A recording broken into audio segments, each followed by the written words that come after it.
Zero Lambda, and of course, Covert Muffet. Zero is actually going to be covering streaming and observing for us primarily today. It's going to be Covert and myself on the mics. And the game that we are going to be casting is Vergilius versus CreatorPrime. Now, if you got really excited for 3 seconds, no, it's not the actual CreatorPrime. But he's a really cool guy nonetheless. So, gentlemen, I would like you to tell us what your race, rank, and region is in StarCraft 2. By rank, I mean just League. League is fine. Oh, wait. Region. Skype is like shown. I can turn my cam on. You don't have to turn your camera on.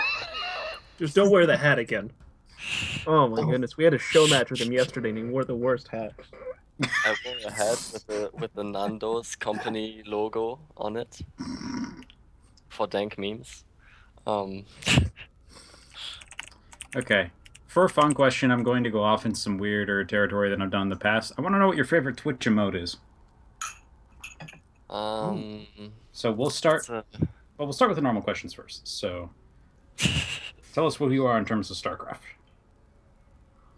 Who goes first? You do. Okay.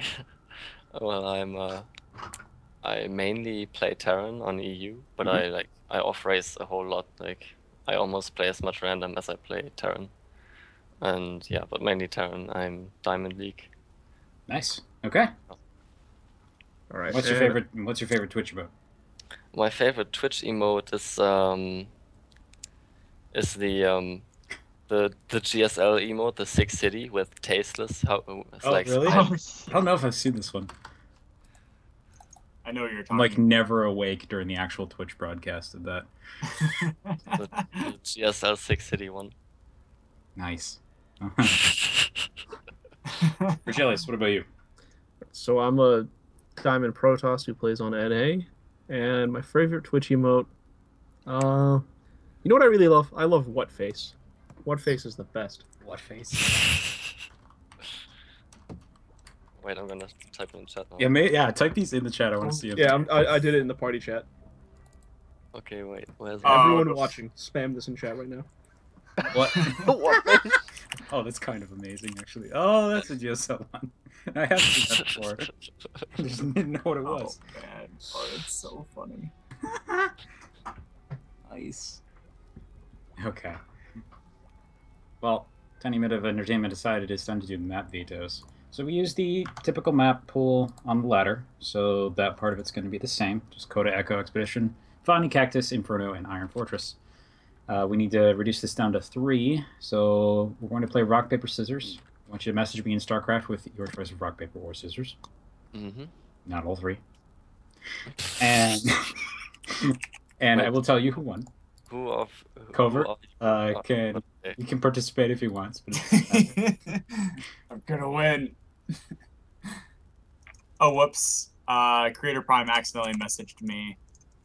So that's what CreatorPrime said. Okay.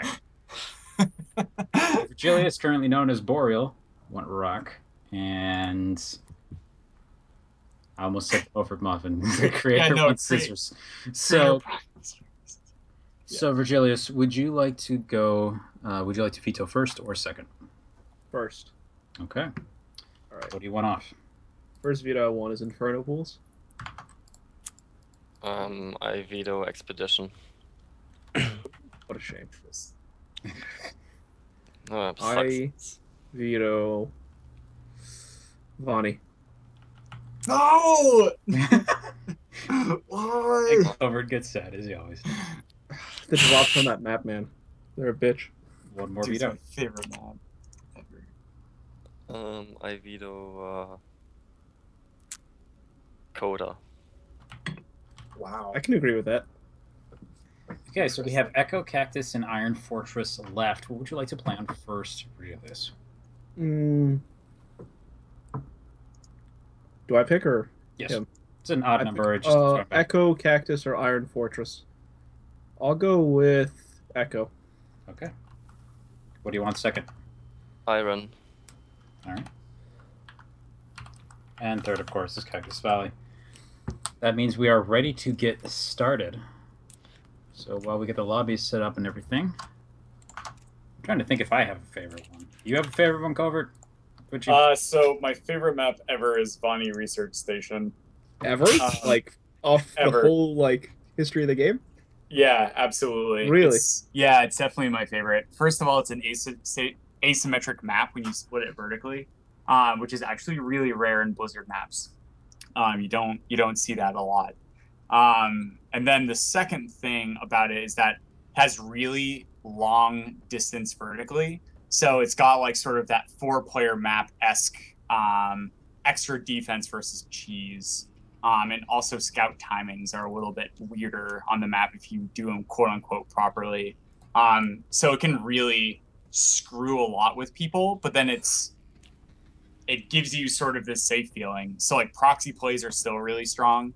But then you get all of this really cool airplay that can come off the map as well, even though it's vertical. It's weird. It's a really weird map, and I like that because I usually do things that mess with the meta.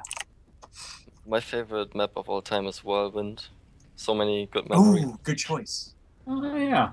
Innovation, wrecking people in GSTL on it. Yeah. Man, I haven't thought about that map in a while. Okay. Well, in any case, I wish you guys good luck for the post-game interview. We specifically require that the winner comes back, but both of you may come back if you so desire. So, good luck, and we will see you after the games. All right. Bye. So I decided to do something interesting when I made the Skype window bigger and moved Covert's picture next to where Vergilius used to be, and I almost kicked him out of the call. That would have been awesome. That would have been funny, actually, and then I would have invited you. Would have moved on. Bonnie Research Station is his favorite? I don't want to fucking get this guy out of here. Get out of here. Yeah, actually, I'm gonna change my choice. Steps of War is my favorite map. Get out! No, Yeah, I'm just kidding. Actually, that map is super it is very funny. Like it does create interest. Well, no, it creates really cheesy games, but whatever. Yeah. I'm gonna proxy 2-gate for my natural expansion, aka standard. In any case, we have 2 players here who are apparently both Diamond. He's Platinum on this server, but remember that Creator here does usually play on EU. Yes. So, life is not as it appears. Yeah, it was interesting. CreatorPrime was in the Skype call a bit before we got this show match started, and he was saying that these 2 players actually play a lot together in their off time. So it's really interesting to sort of see if they're actually going to go what they're most comfortable with or go for something cheeky. Yes, in fact, the fact that they know each other is part of the only reason that this match actually occurred, because I've had these guys on the list for a while, and it was very difficult to get anything set up, but the powers of friendship and knowing each other is actually what for this time. Powers of friendship. Powers of friendship. Would you like to start us off, good sir? Yeah, sure, certainly. In the bottom right corner, we see none other than our fellow blue German Terran player, none other than CreatorPrime. Wow. Now I'm like reading their chat and wondering what the heck this is.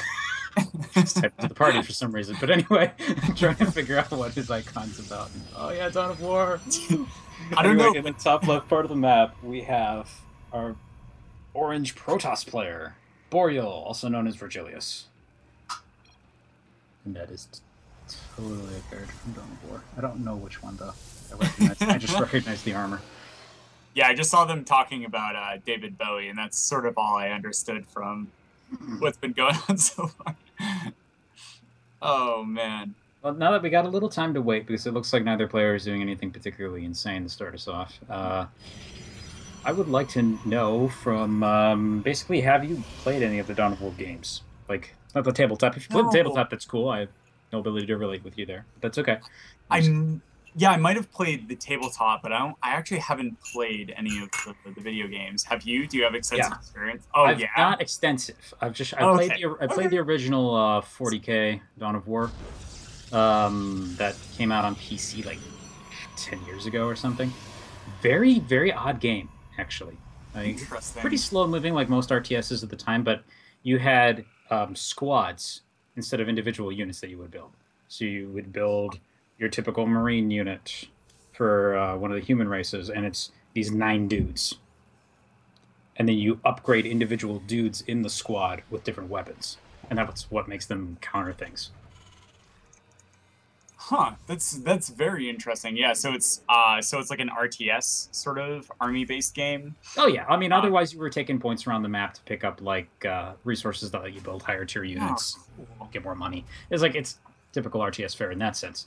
But the actual way the battles worked out felt very different because you'd have like 3 units on the field and it looks like a small StarCraft army. Huh. So it's interesting. Very interesting.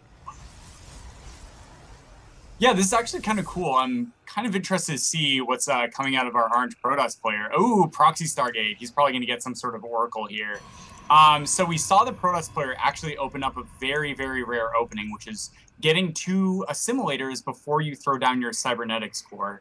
This is really tough because it delays your cyber core for a few seconds, but it's going to get you just enough gas to establish either warp gate tech or a mothership core, and then a tech structure immediately when the cyber finishes. And sure enough, we see a Proxy Stargate coming out of Orange. What's rather interesting, too, is that particular setup is actually a lot more standard in Legacy of the Void. Just because you have so many more minerals, it's actually possible to grab both assimilators without killing your cyber core. Although, at the same time, you do transfer workers away from minerals really quickly, and that can be a problem. Oracle! Yeah, really nice scout coming from our blue Terran player, CreatorPrime. He went into the base, only saw 1 pylon, and because he's definitely diamond level, he's definitely going to key in to know that, oh crap, there must be pylons anywhere. So we see this Reaper now on a scout maneuver to check for just that. And our Orange Protoss is getting pretty bold with these pylons. It's interesting. Might not be able. Yep. Well, what's the proxy for? Is he going to see it? Nope, it's going to get around. Just a little bit. Wow. Thing is, I think he anticipates this. He has to, right? So, does he have... Yeah, but he only has 2 Marines at home. Oh, shit. Yeah, our Terran player looking to get this reactor factory started super early, and he's losing so many SCVs. 8 SCVs have died already. 9. Oh, Going to be more than that, and the first Widow Mine's actually just about to pop out. It might help him if he could... Oh, no. And he doesn't have any more ammo. Okay. Got to fall back from there. Pain train continues. Yeah, really nice read here from our Orange Protoss player. Definitely. No! Oh, the Widow Mine! Oh, nice pickup. Oh, he goes down. Well, the thing is, though, losing 1 Oracle still keeps the other one alive. He's got 13 workers with that, and that puts him in a nice position to pick up that natural if he wants to. Or just go all in. I'm not sure yet. Yeah, this is really interesting because if our Orange Protoss tries to get caught back up on bases, it's going to be a long-winded road. But now we see a couple of Stalkers and an Oracle pressing the Warp Gate tech done. There is no natural coming. Now he's going to try and kill him right now. There's actually a total of 3 Oracles already in the game as well. Ooh. It's detection. But we don't see anything like Void Rays, or we don't see anything like Phoenix to help pick up those key tech units. Like if you just get detection of a Widow Mine, that can often be enough for a Void Ray. Oh no, he's gonna move these Stalkers in range. Oh! Oh, man. Oh, is he gonna get it? Oh, he does. Wow. There aren't any more Widow Mines in play, so he'll be able to actually stop the production of these bunkers for a little bit here. Oh man. Never mind. Goodbye, Stalkers. Oh, they got away. Okay. Wow, yeah, we're seeing just how powerful these Widow Mines are, not only as an early offensive tool against the Protoss player, but also as a defensive tool. Even though this Protoss player has detection, it's buying the Terran player time to macro up, buying the Terran time to get these bunkers up at home. But unfortunately, we don't see much bio in the way of answer, and CreatorPrime hasn't been building out of these factories. Oh. He's just been building more and more Widow Mines where he can, trying to get up. It looks like he was getting up the second factory with the Tech Lab on the back of it. I wonder if he was thinking of going into siege tanks, but it's just not... I don't think he has time to do anything anymore. Yeah, wow, we see him trying to get some Marines out, and now we see the SUVs getting pulled. Oh, man. And he has double Oracle behind this. He could easily take out all of these workers if they're too aggressive. Man, this is scary. Well, Widow Mine comes out and dies immediately. Nothing was really accomplished besides that. Now he's going to start working on the production. Or the missile turret. There he goes. Oh man, and we see 3 oracles out of the orange player just sitting by. He could use these to toggle these. Like, he doesn't even have to micro these dockers. He could just literally kill the missile turret and then kill all of the workers. It actually looks like he's just pretty much keeping them around as a constant form of detection. So now that siege tank is in play, I think he has to do something about that now. I think just going with the oracles to kill the SCVs probably is his best bet, really. Though he doesn't know where that Widow Mine is. He knows there probably is at least one up in there. He found a weak spot. Yeah, now he's pulling in a single oracle, being very, very conservative, taking this very, very slow, very smart play. He knows the SCVs aren't mining. He knows his opponent isn't mealing up because he's seen the mineral line. He knows that if he just continues this aggression, he's going to be able to clinch us out. 3 really bruised stalkers. 1 goes down. Wow. Not completely out yet, but it looks like he wants to pick off the factory. I think if he can cut into the production at all anymore from here, he's going to definitely have this, though just the addition of 4 more stalkers. I wonder how he's going to be able to get through this one. And there's the sad face, man. Raider's feeling it for sure right now. Oh, yeah. He's dancing. Oh, brutal. Vergilius takes the game 1. Wow, really nice game by Vergilius. Reading into getting in a bunch of early SCVs out of his opponent, and then just continue the aggression with a fast 3-gate. Usually, you see a fast Mothership core come out when you open that double geyser, but he was super aggressive on that warp gate and said, no, I want to hit my opponent earlier. I want to hit him harder. That was very, very nice soul read. Ooh, it looks like in the chat, Creator is saying that he misinterpreted the pylon that he saw. He thought that's where the Stargate was going to be. He didn't realize it was already up. Oh, that's tough. Yeah, wow. But yeah, that was pretty brutal. Yeah, what an aggressive gas opening coming out of our Protoss player. I kind of, I did wonder if he was just joking when he said, "Now watch him cannon rush me 3 times." But I'm guessing he expects him to be pretty aggressive.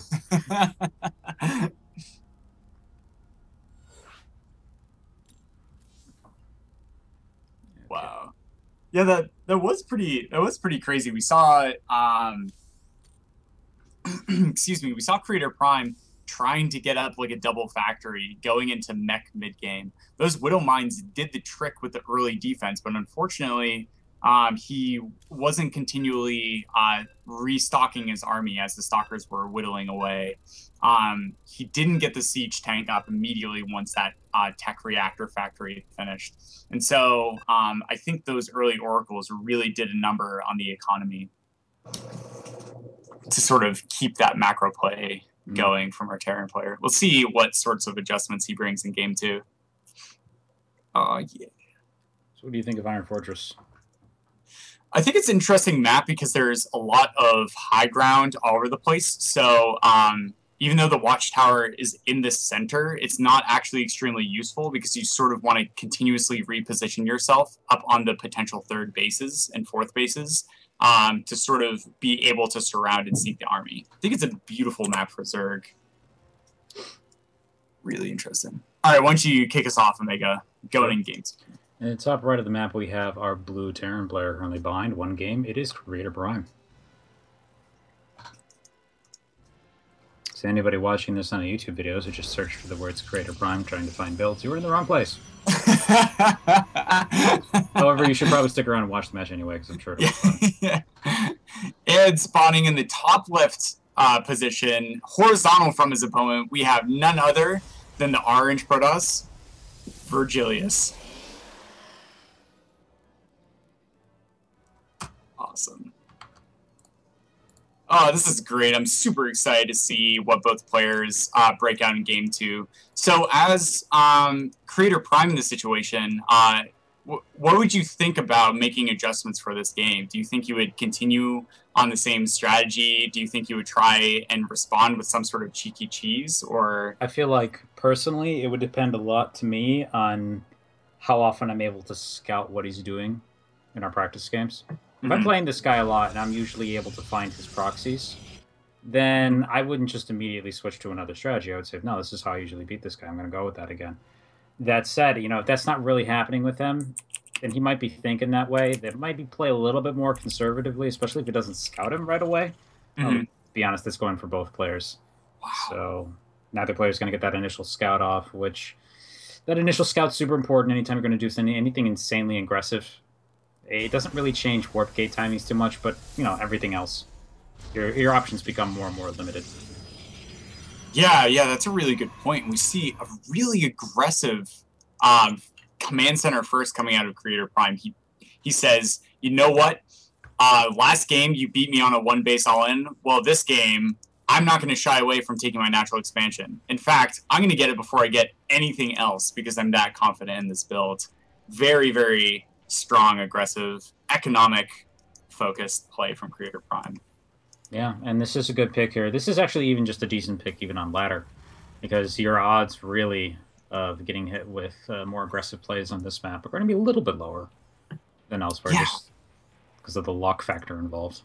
Yeah, and the really cool thing, too, is if we see the Orange Probe getting that fast early scout in the correct direction, which didn't happen this game, and he doesn't see a barracks at the front, well, then he's going to be worrying about a proxy 2 racks coming from the opponent because the command center takes that long to place down. And then CreatorPrime, seeing that correct scout, can either hide the expansion or just put it in his main where the Protoss isn't going to be able to scout it. But now, but we see both players now just getting that initial scout, and it looks like our Orange Protoss is going to try and get some sort of proxy pylon just south of the Blue Terran's base. Wow. I think that's a good spot for it, too. It's tucked in the way in the back. It'll pick up on... No, honestly, one wouldn't... Never mind. Changing that thought. I'm thinking of putting it in the middle between the two bases. But yeah, putting it back there is pretty good. That's super out of the way. An army's not going to walk across it accidentally. He's going to have to specifically click something down there, which just decreases the overall odds of it being scouted. But... yeah, I would like to see him actually place a proxy pylon in between their bases as well, just the vision for potential airplay, because this is a good map, this is good positions for drops, I think, for the Terran. Yeah, that's a really good point, because we see in a lot of maps, the distance between land and the highest point of the map, there's usually a lot of airspace where ground units can't travel to. But on this map specifically, we see a huge lack of that. These sort of back alleyways connecting the third and potential fourth base of the opponent is really, really great place to place a building. That's a really good point. Well, in any case, though, it seems that both players are going to be focusing on just the economy and macro for now. What do you, from what you see here, what do you think we're going to see from our Terran player? So from the Terran player, he's doing a very, very standard build. Like, he's getting a fast +1 attack upgrade. He's getting stim tech, and pretty soon we're going to see the factory go down in order to set himself up for some drops. But right now, he's looking on full 2 base saturations in order to survive some sort of early 3-gate or 4-gate pressure coming out of the Protoss player, and then continuing to drop play. This is like super standard Terran. Super standard. It's looking like a good choice. We have the Expeditionary Force from the Protoss already moving up. Yeah, it's kind of interesting. Usually you see the Terran player throw down some additional barracks right around now too, but CreatorPrime looks like he's pretty comfortable in this base. But we see Vergilius moving across the map with a really scary looking gateway army with some sentries, some stalkers, and a mothership core. Let's see if he can get something done with this. Yeah. There's no SCVs already on the bunker, so there's the opportunity to focus it down here. Seems like he wants to go for that. He's already thrown down the force field, so no repair. He's going to take the bunker out easily. And trap some of the units outside. Yeah, really, really wise force field placement out of the Protoss player. He says, I don't see repair on the bunkers, so I'm going to stop it from even happening, so I can barge down this front. This is an extremely dangerous position for the Terran player right now. He's pulling forward a couple of SCVs to help tank off. Oh, loses another ship core. That's no good. But Majority Yeah, of the now- players are still alive, though. Now we see Time Warp has expired. We see the Protoss army is low on sentry energy. This is really Creator's prime chance to bring in the SCVs and charge down and clean up this gateway for us before anything else can happen. And we see... yeah, it looks like he's actually going to do it, too. Or at the least, he's going to force him out of the base for a little bit. So far, lost 8 workers, though. Of course, of this defense. 9. Oh man, we see the continued stims coming out of CreatorPrime without any sort of medevac support is going to be really detrimental to this Bio army. This Protoss army has not been taking dire damage, just losing zealots. So if the Protoss army keeps diving in and backing out, we'll see the Terran army slowly diminish away. Widowmine. Ooh, I really like this choice to get Widowmines here. Yeah, me too. This is one of those positions where, as a Protoss player, you try and walk into that, it's like getting the first chunk of your army essentially EMP'd. In this case, though, it's just going to be a Zealot. Works to the Protoss' favor real good. Real well. I can speak, I'm sorry. Yeah, wow. Really nice aggression coming out of the Protoss player. We see not only did he destroy a lot of the Terran structures, but behind this, he's teching up to Robo. He's now establishing a forge for some upgrades. And we see CreatorPrime barely any workers at the natural expansion. Even though he has full saturation in the main, he's lost a lot of supply depots. He's lost a lot of army. He's stimmed down his army. So even though he's pushing out now, his economy back home is not going to be able to support him, launching him into the late game. Protoss player definitely picked up a huge advantage. Vergilius also recreated that mothership core. Doesn't have enough energy for a photon overcharge yet, but okay, we have the engagement occurring here. It's a lot of DPS from the Terran army getting in the first few shots. Protoss not really able to respond. Widowmine getting into the back of the natural now, and he's really being forced into a corner. Man, we see... Oh no! Don't lose the mothership core! Oh, No! needed that! Oh, this is looking extremely dark for the Protoss player right now. Yeah, we see just how rough dealing with Marauders is with that concussive shell slow upgrade that they have when your Stalkers get very slightly out of position. Even though these Marauders are stimmed down so far, the +1 attack's just shredding all of these workers and gateway units. Oh man, even though he's held this off, Wow. Protoss player just lost 30 workers. Oh man. That's intensely brutal, wow. Yeah, and we see as CreatorPrime was slightly behind on workers, now he's light years ahead with 31 SCVs to 14 probes, and look at this Widowmine position at the natural expansion, continuing to shut down this 2-base economic pressure coming out of Vergilius. Wow. Yeah, he's going to run those 4 Stalkers over. He has to do this now. He has to see if there's any counterattack potential. There isn't. Oh, yeah. That shuts the door on victory and gives it to the Terran. Wow, nice job by CreatorPrime, bringing him back to tie the series up 1-1, going into Game 3. Aw, yeah, ace match. So I gotta say, I don't know about you, most of the times you see a Protoss pool of boys, it means he's gonna die. There's only a couple situations where you pull the probes and you survive after that. That is so true. Oh, man. It's something that's really interesting. I haven't really talked about yet is we've been looking at these maps individually, but as a set, this is actually kind of a wonky map selection coming out of the people that I don't usually see. Banning Coda, banning Expedition Lost, and yeah, Vani Research Station and Infernal Pools are pretty common bans as well, but 2 of what I see like the most played maps whenever I played on ladder, it's kind of interesting that they kicked those out. Mm-hmm. It is interesting to see Cactus Valley as well. I can only imagine that. I can only imagine that these vetoes have to be based on what they expect the other person to do, or even better, what they know that they veto on ladder. Because if you know your buddy that well, the worst, cruelest thing you can do to him in a match is to make him play on the maps that he never uses, especially if he doesn't veto one of them right off the bat. Yeah, exactly.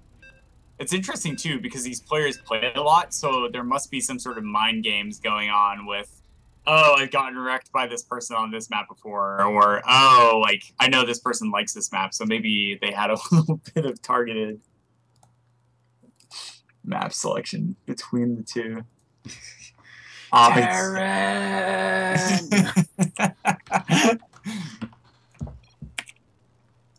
Anyway, in the bottom left part of the map, we have our blue Terran player, CreatorPrime from Hamburg.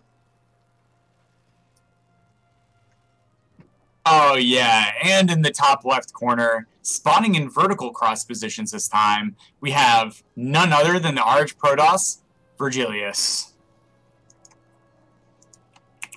Oh, look at that swag map control out of Zero Lambda. Dude, shoutouts to you, my friends.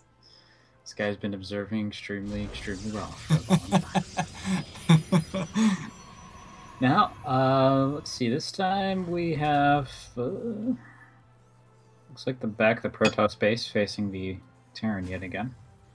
This is a much larger map this time. Yeah, Cactus is weird. It has like this weird like high ground going into the third or fourth base, whichever one you take first. So you can see really bizarre ground engagements, whether the player is pressuring the natural expansion or the third expansion of their opponent, if we get to that point.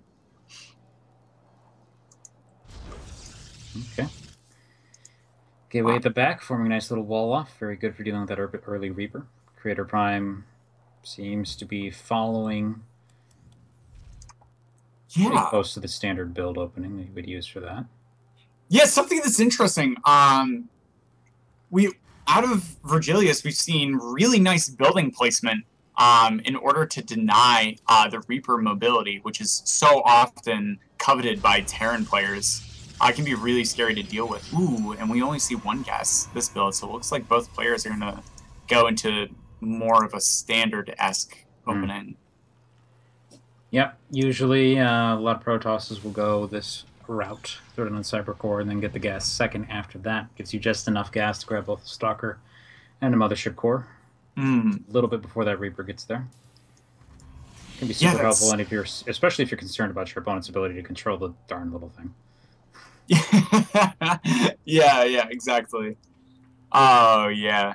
Yeah, this is great. It looks like both players are opting to sort of go into an early fast expansion. We don't see an extra gas coming out of our orange Protoss. We don't see crazy proxy pylon just yet, as both players are still scouting each other out. Actually, wait, I don't think CreatorPrime has sent out a scout yet. Nope, but he did guess correctly, and the Reaper is going straight at his base.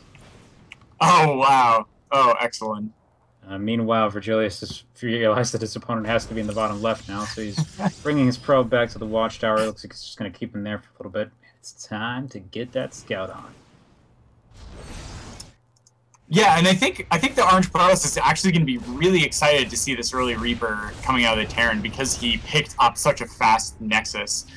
Whenever you see an early Reaper, and you don't see two following immediately behind it, you sort of know that your opponent isn't going to be cheesing you. Yep. I always get a little bit nervous whenever there's no scout at all, though. Because you're like, oh, are you building, are you going to do that double tank, giant marine ball thing that I'm going to be unable to defend against? Please don't. Oh, with a single Raven. Oh, man. It's like 1 in every 20 games. It just suddenly occurs. 1 in 20. Yep, you got me. You got me. I'm good. Yeah, or like a proxy planetary fortress or something. Oh, those games I always find fun though. Like they're stupid, but they're really entertaining to defend against. Yeah, I can't help but laugh when my opponent is destroying all my buildings with a giant cannon coming from a building that builds SCVs. Yeah, and then the game just gets stupid after that. You go migrate to another location. The Terran, like especially if you lift it off his initial command center, it's like trying to find she's distance mining from your base. It's just totally insane. And that Reaper is like gonna be crippled for the rest of his life, but he's getting away. Oh wait, nope, the power of drugs. He's fine.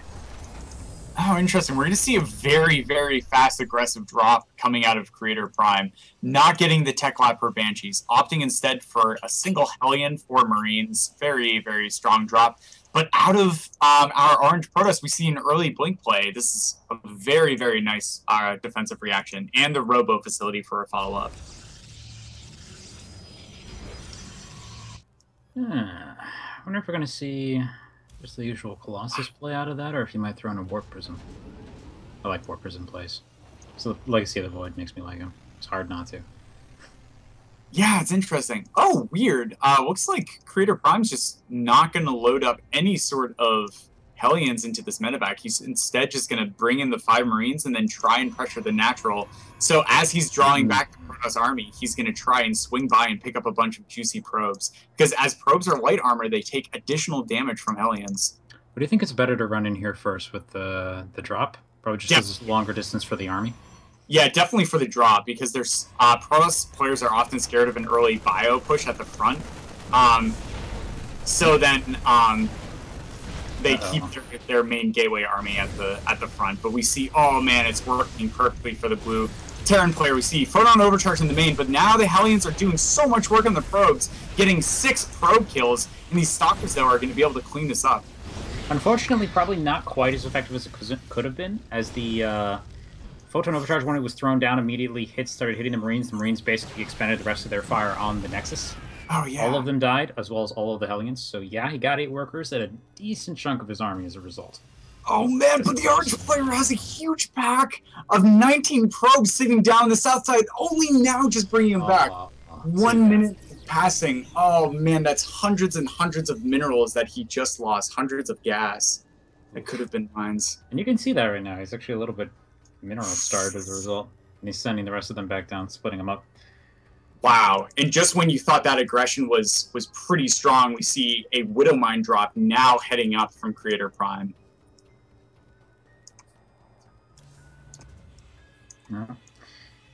Well, anyway, it looks like we're going to have both players are going to assess their current positions, go into the second macro phase, so to speak.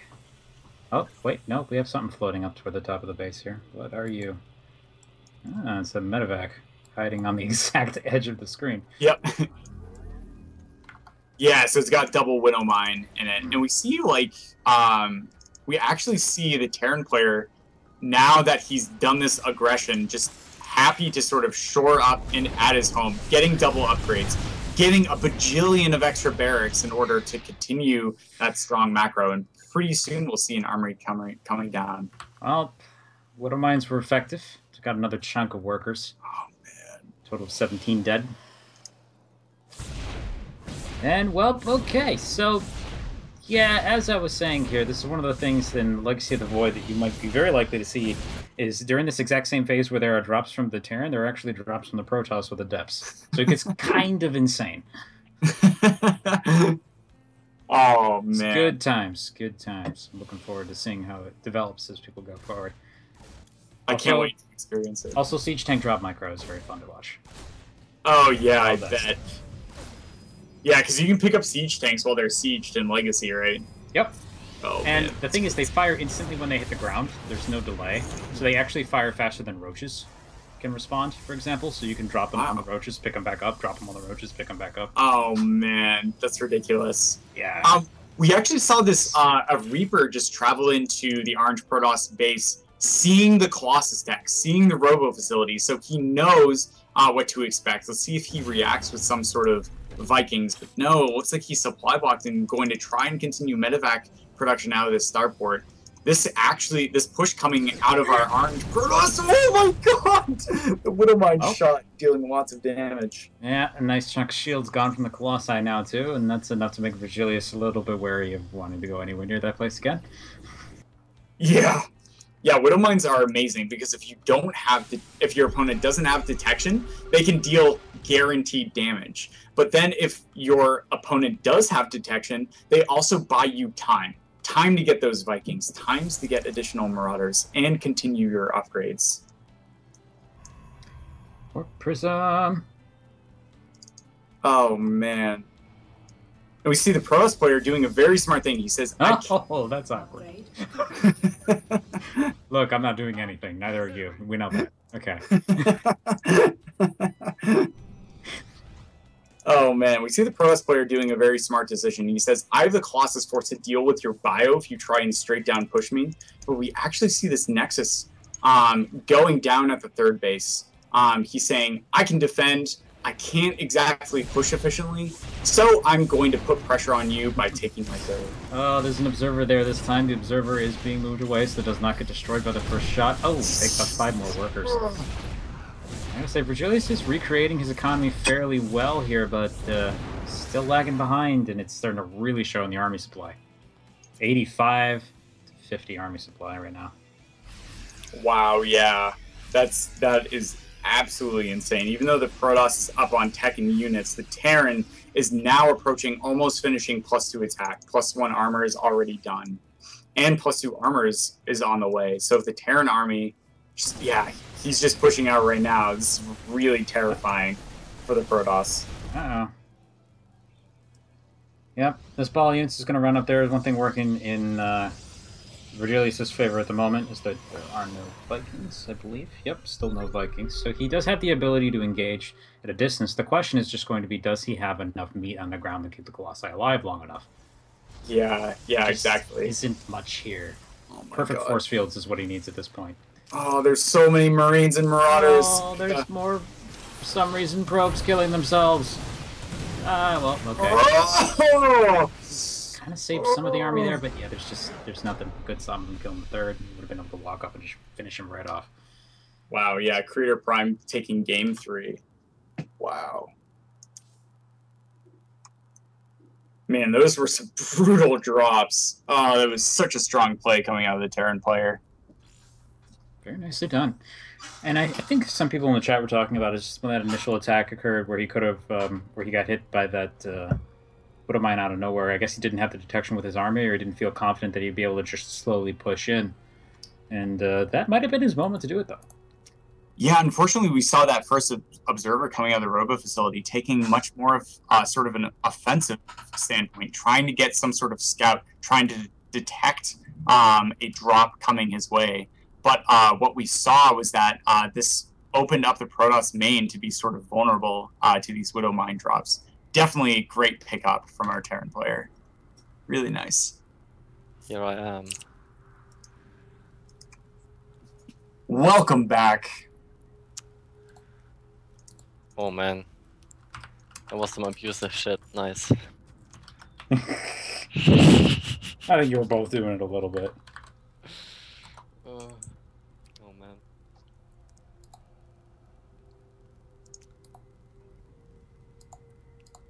So how does this work? Like, do you ask me questions or what is going on?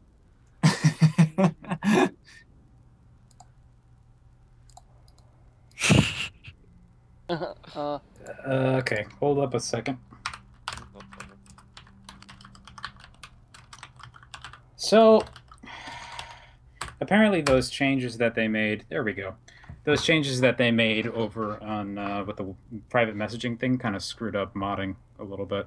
Like I can't use a lot of the normal commands anymore. All right. Anyway, Beastly Legit, you're not banned. Don't worry about that. That was kind of a misclick. You're fine. Okay. All right. Anyway, we should now actually get to the games themselves here. So first off, pretty much the way this usually works is I just want to hear kind of your perspective on each of the individual games. We'll just go through them in order and then wrap it up for the next match. Okay. So first off, we have... this was for Echo. Talk about your perspective on this game. What you thought of it? On Echo, I was I spotted the double gas, so I knew I just instinctively knew that he was gonna do that build because we talked about it earlier, and he actually taught me that build, which is funny. He taught me that build, and then he does it against me. So I scouted it, and I knew what was going on. So I went with my Reaper looking for the proxy starport, and I found a pylon, and I thought that was the pylon where he was going to put the Stargate. And there was no Stargate there, so I thought I was fine. Mm-hmm. But he had the Stargate proxied further back. And then when the Floor Oracle came in, I just didn't expect it at all. I took a lot of damage, and then yeah, the Stalker follow-up killed me. I couldn't get a bunker up. No. Yeah, the pressure was definitely pretty intense there, and his micro, I have to say, was pretty good. The Yeah. I think a lot of players might have lost something critical there for the Widow Mines, but he navigated that problem Yes. very, very well. But that was Echo. Yeah, it's a very straightforward game. Oracle harass into pressure. Anything you want to say about that one, Covert? Yeah, that was pretty rough. Like three gate Stargate is like one of my favorite one base all-ins of all time. So that's an absolutely terrifying build to ever go up against. That was interesting how Creator got a siege tank up early for that. That was actually pretty showing because you dealt a lot of damage to that soccer ball. Yeah, the thing was, I said beforehand that I was gonna do something funky, but I actually didn't get to it. Oh. Oh no! What were you planning to do? Curious. I got the second factory not for a tank. I originally got it for even more Widow Mines and Drilling Claws, and then I Oh, that's awesome. that build is like you I don't know when exactly it hits, but around like 11 minutes. You drop 4 mines with Drilling Claws in their main, 4 in the natural, and 4 you just walk up to them. Oh man! Oh, that's awful. Yeah, that's pretty. I don't know. It's a pretty good build, but pretty weird. I have to say that, like, this is such a weird thing to say, but like that strategy, that tactic, you can do that with lurkers. Yes. So funny. It's like, it's so bizarre to get hit by that because they'll walk up to you and you're like, oh, that's probably not how that unit was originally designed to. Oh, I can't do anything about that. Okay, I'm dead. It's like, oh, are those lurkers? Oh, they're on my ramp. Oh. Oh. They're also burrowed. Well, I'm kind of fucked. It's good stuff, man. Good stuff. I don't know. One of the things I do really enjoy about any new game is just seeing the new cheese that develops. That's so good. And then it disappears because half of them get figured out, but you know, it's fun while it lasts. Anyway, yeah, game 2 we have that was on Iron Fortress. This one won in your favor. Talk about this game. I thought I was dead, but Marauders are pretty good units. That's why I go like this 3 Rex kind of stuff, so that I'm really surprised that he did that build, because 3 Rex kind of counters that, because you have so many bio units, so that when Stim finishes and the Protoss runs out of force field, you can just kill them. So I'm very surprised that he actually tried that, because yeah, my build kind of hard counters that in some ways. If I survive the first attack, I pretty much win. Yeah, welcome back, Mr. Vergilius. Hello. We are currently talking about game 2. Game 2 was... Yeah. I shouldn't have gone for an all-in because he went for CC first, or at least... I don't know if he did, but I know he basically... Yeah, it looked like he did, so that went unpunished because I scouted that last, so I didn't think I could. Daniel, I'm curious, why did you do that build when you know that I often go 3 Rex? And I mean, I think 3 Rex wouldn't be an issue if you had gone Reaper first, and I don't know, I thought that maybe with the really wide open natural on that map, I might be able to pull it off anyways with good enough micro, which, no. Marauders too good. Evidently, no. Evidently, just no. Yeah. I had to say that the end of that game, though, does like bring up a notion in my mind, is that in all the different races, when you see workers pulled, I feel like Protoss, 90% of the time, if you see workers getting pulled, probably the Protoss is about to die. Not necessarily true with drones, not necessarily true with SCVs, but the Protoss is just like, here's my really fragile civilians, don't kill them, please. So yeah, when I survived like the first attack where he used all his force field energy, like just I had won the game. Yeah, he had enough units to hold it. It was a bad choice to go for it. Yeah, it was interesting. I was really worried because we saw like continuous stims coming out of your bio army without medevacs, but then like you were able to shore up enough position, and then when the sentries ran out of energy, you were able to just sort of bludgeon down the gateway force. It was really nice defense fight on your part. Yeah, I was kind of saving stims. I was like pretty happily pressing that button because I thought that it's like if you survive to a certain point, like I said, you just win. So I thought if I just survive long enough, I win. So I might as well make my units the strongest for a short period of time because that's actually the period I just need to survive and then I win. Interesting. It's a good way to look at it. So what about game 3? Cactus Valley. Well, that is one game that really makes Daniel hate PvT. Wait, whoa, there's only one thing that makes me hate PvT? I thought it was everything about Terran that makes me hate PvT. Okay. Continue, good sir. I don't know, is it the autocast sky storms that you get or what? Oh, yes. That cost you what? How much are they exactly in resources? 75 minerals and 25 gas.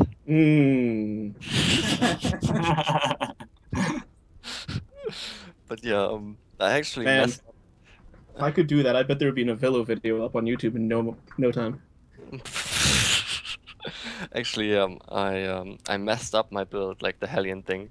You're supposed to go with 4 Hellions and a medivac full of Marines when the medivac finishes. But the medivac finishes and I have like 3 Hellions and 5 Marines, and I'm like, what did go wrong? But I just go anyways, and I think it did all right. Yeah, that initial push, I think, I got a lot of workers, and then the Widow Mines that came in later kind of, took it over the edge, I'd say. Yeah. And then, like, I was pretty worried because I screwed up my macro pretty badly while I was, like, moving the Hellions around. I had, like, 1K minerals on the bank and absolutely no units, so I was really afraid of a counterattattack. So I cranked There was nothing to counterattack with, though. That was the problem. Like, and I actually wasn't gonna go for one, and then one Widow Mine took out, like, 5 sentries or something like that. Yeah, it was something like and that. I just immediately said, insane. nope, going home. You should always send the observer first. I needed the observer back home, and I didn't have enough time to make more because I needed Colossi out really quick because I assumed that you would have stuff to kill me. No. That is the series for you folks. Once again, you guys will be playing one more time at least, and that will be a best of 5. The upside is, despite our delays, we are not behind. So the next match will be in about 20 minutes. That'll be Bertrand versus Otter. See you guys for that then. Yeah, All right. Thanks for running that, Sandoval. All right. As always. Thanks for my numerous fans watching. Nickname my name. Hey, any fans is good enough, man. Yeah, okay. That was nice to see him. Good night.